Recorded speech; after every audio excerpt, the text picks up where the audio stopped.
In the small village of Asunafo, nestled among the rolling hills of Akan land, there lived a brave young boy named Kwaku. His heart was filled with curiosity, and every sunrise brought a new opportunity for adventure. Kwaku loved to wander the village outskirts, listening to the elders' tales of wonder and mystery. Among these stories, one legend always stood out: the tale of the forbidden forest known as Esum Kɛseɛ, the great dark forest. Every evening, the village elders gathered under the old baobab tree and spoke in hushed tones about Esum Kɛseɛ. They said that deep within the forest, strange creatures roamed, powerful spirits whispered secrets among the leaves, and many who entered were never seen again. Although most villagers heeded the warning, Kwaku's young mind was ignited by the possibility of discovering hidden truth. One quiet morning, while gathering firewood near the forest edge, Kwaku overheard two elders discussing the mysteries hidden in its depth. Their words echoed in his mind. The forest tests the hearts of those who dare enter. Only the wise and brave shall return. With his heart pounding and his spirit eager for adventure, Kwaku decided that he would be the one to unlock its secrets. Before the dawn, Kwaku packed a small bag with few roasted yams, a calabash of water, and his father's little cutlass. With the chirp of the early birds for company, he stepped quietly away from the safety of his home. As he approached the forest, the familiar sounds of the village faded away, replaced by the rustling of leaves and the soft hum of nature. The entrance of Esum Kɛseɛ was like a gateway to another world. Towering trees formed a dark archway, their branches weaving a tapestry that filtered the morning light into gentle, dancing beams. Despite a shiver of unease, Kwaku pressed on, his eyes wide with wonder and determination. Deep inside the forest, after winding paths and moments of harsh fear, Kwaku reached a small clearing. There, beneath the shadow of a giant baobab, stood a humble hut. Outside the hut sat an old woman with long silver hair, stirring a large black pot over a crackling fire. Her eyes, bright and knowing, met Kwaku's with an uncanny familiarity. Without a greeting, she spoke in a gentle yet commanding tone. "Kwaku, I have been expecting you." Surprised, Kwaku asked, "How do you know my name?" The old woman smiled kindly. "The forest speaks to those who listen. It told me of your courageous heart. But before you can leave, you must face one final test." The old woman gestured towards three divergent paths that began at the clearing edge. "These paths will decide your fate," she explained. "The left path leads to endless wandering, trapping you in the maze of your own doubts. The middle path, guided by the gentle breeze and the scent of home, will take you safely back. And the right path is shadowed by danger. A fearsome beast guards its secret." She paused, allowing Kwaku to absorb her words. "Listen to the wind," she advised. "It carries the truth. Follow the path where the breeze is warm and familiar." Closing his eyes, Kwaku listened intently. Soon, a soft, steady wind caressed his face from the middle path. Trusting his instinct, he stepped onto that path. As Kwaku ventured down the middle path, the air whispered and chilling darkness slowly receded. The trees began to thin, and golden sunlight filtered through, warming his tired limbs. Along the way, he noticed delightful signs of life: a fluttering of bright birds, the gentle murmur of a nearby stream, and wildlife nodding in the breeze. Each step filled him with renewed hope. After what felt like both an eternity and a single heartbeat, Kwaku emerged from the forest. The familiar sights of his village welcomed him, bathed in the bright light of day. Word of his return spread quickly, and soon villagers gathered in astonishment and joy. At the heart of the village, the elder who had once told the forbidden tale stepped forward, placing a warm hand on Kwaku's shoulder. "You have shown us that true bravery is not the absence of fear, but the wisdom to overcome it.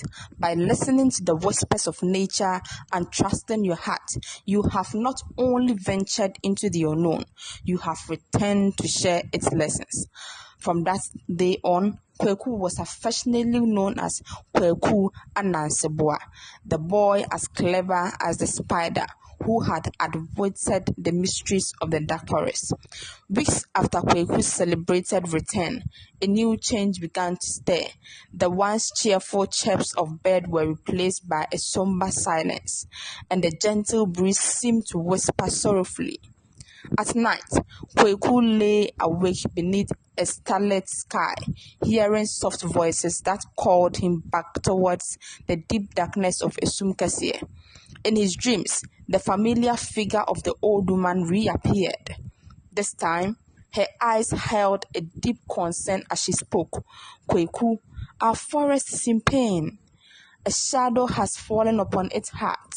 A group of outsiders seeks to cast down our ancient trees, threatening the balance between nature and man. Only you, with your brave spirit and wise heart, can mend this bond." Awakening with determination, Kwaku knew his journey was not yet over. He hurried to the village square where the elders gathered, recounting his troubling dreams and the message of the forest.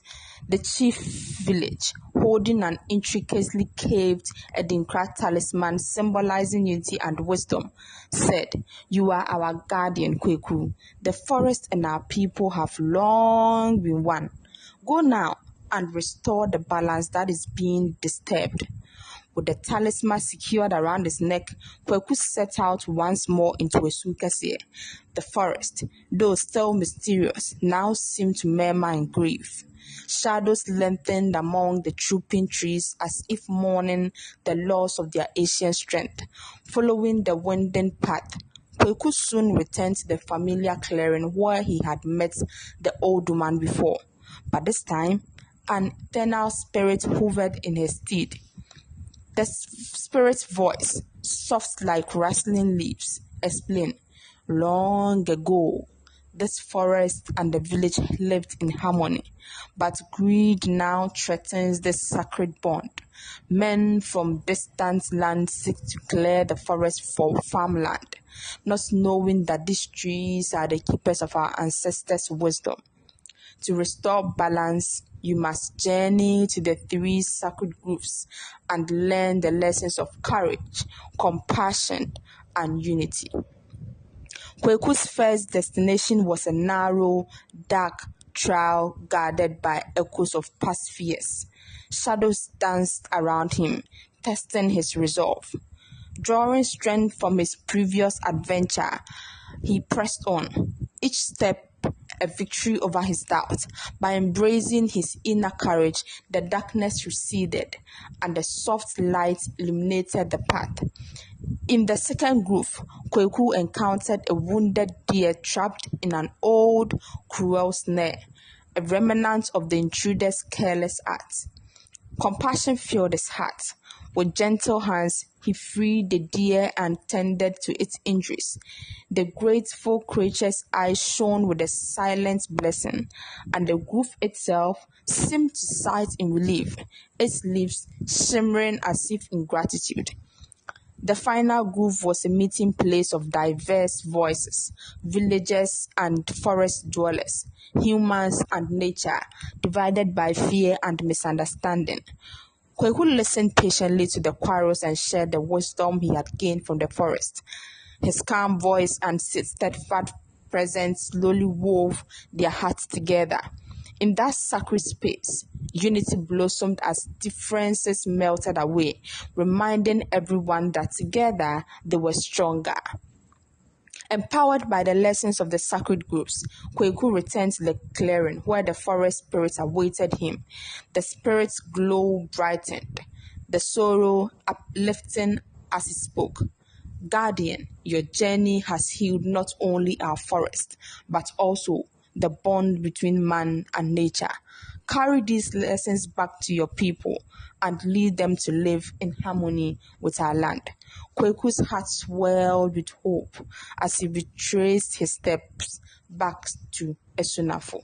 In the village, he gathered the elders and the villagers, recounting his trials and the wisdom of the sacred groves. His genuine passion, he explained that the forest was not merely a resource to be exploited, but a living testimony to their heritage. Moved by his words and the unity he inspired, even the outsiders who had come to cut down the trees agreed to a new way, a plan to replant trees, respect the ancient groves, and preserve the forest's sacred balance. From that day forward, the village and the forest flourished side by side. The once troubled woods became a sanctuary where nature and humanity coexisted in mutual respect. Kwaku's tale of bravery, compassion, and unity became a cherished legend in Akan land, passed down from generations to generation. The Dinkra talisman he carried was kept as safe as the symbol of hope and the enduring spirit of the people. Years had passed since Kwaku had restored balance to Esum Kɛseɛ. The village of Asunafo now flourished in harmony with the forest. Children played beneath the ancient trees, and every evening the elders and the youth gathered to sing praises of nature and remember the brave deeds of Kwaku, the guardian to the forest. One calm evening, as the golden sun melted into the horizon, Kwaku wandered along a familiar path in the forest. A soft glow caught his eye near the root of the giant baobab tree. There, half hidden among the knotted roots, stood an old stone altar covered with ancient carvings and symbols. The markings, worn by time yet filled with quiet power, shimmered in the fading light. Drawn by an inner calling, Kwaku approached the altar. As he brushed his hand over its cool surface, a sudden hush fell over the forest, as if every leaf and creature waited with bated breath. That night, under a silver moon, Kwaku camped beside the baobab. As he slept, the altar spoke to him through dreams. In a vivid vision, he saw his ancestors standing proud among the trees. Their voices, gentle yet firm, whispered secrets to the land. Our forest in the heart of our people. But a great trial comes, a heart of drought that will test your unity and respect for nature. Only by heeding our wisdom can balance be restored once more. The vision left Kwaku with both wonder and a heavy responsibility. The ancient message was clear. The land, even in times of peace, held memories and warnings of challenges yet to come. At dawn, with the vision of still burning in his heart, Kwaku returned to Asunafo. He gathered the villagers in the central square beneath the old baobab where many generations had found shelter and wisdom. In simple, heartfelt words, he recounted his experience at the hidden altar and the warning of the ancestors. The village listened intently. The elders recalled similar tales from long ago, a prophecy woven into their oral history. They agreed that it was time to honor the old ways. Together, they planned a grand ritual to seek the blessings of the forest and to prepare for the coming trial. Not long after, dark clouds gathered in the sky, but instead of nourishing rain, a relentless drought swept over the land. A river that once sank through the village ran dry, and the crops began to wither. Fear and uncertainty gripped the hearts of the people. Yet, remembering the prophecy and Kwaku's words, the villagers did not lose hope. They came together to perform the ancient rituals taught to them by their elders. Under the guidance of Kwaku and the village chief, they danced in rhythmic circles, chanted ancestral songs, and planted seeds of hope in the parched earth. As the rituals continued, a change stirred in the air. The heavens, once stubbornly clear, began to gather clouds that whispered promises of rain. One stormy night, after days of quiet prayer and steadfast unity, the skies burst forth with gentle, life-giving rain. The thirsty land drank deeply, and slowly green shoots began to push through the cracked earth. The forest, too, seemed to awaken. The hidden altar at the baobab glowed once more as if smiling upon the unity of man and nature. In that moment, the people of Asunafo felt a profound connection with their ancestors, a bond that transcended time and reminded them that together they could overcome any trial. From that day forward, the story of the hidden altar and the great drought was told alongside Kwaku's earlier adventures. The tale of Kwaku and the ancestors' secrets became a cherished legend, inspiring each new generation to live with courage, compassion, and unity.